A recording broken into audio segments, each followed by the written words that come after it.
Coba dikatakan pilihan Allah ketian caranya kabar walai dan alamina kabar Allah la tuwada di mana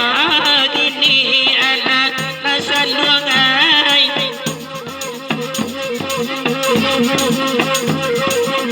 harapan kami minta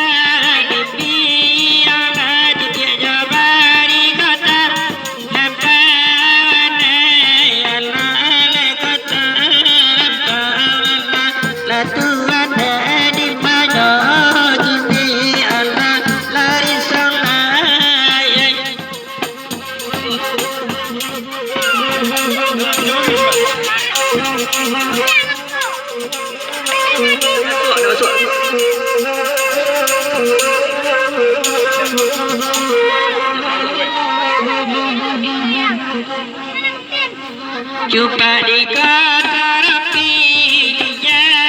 Allah ketian caranya kabar walai dan alamina kabar Allah la tuwada di mana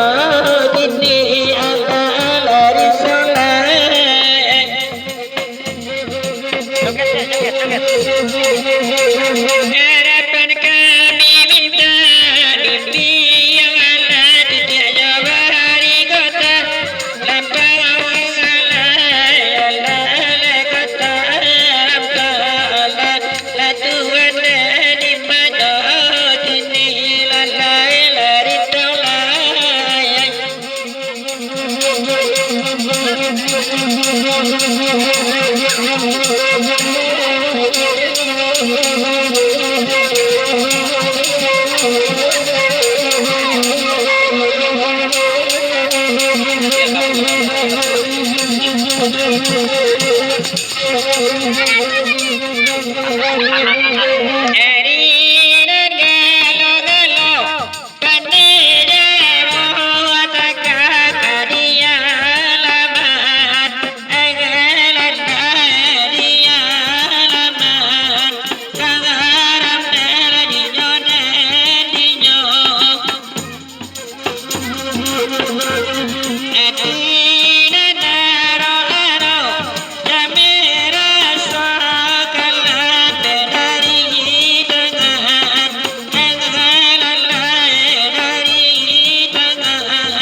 Bebas sayuran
Thank you.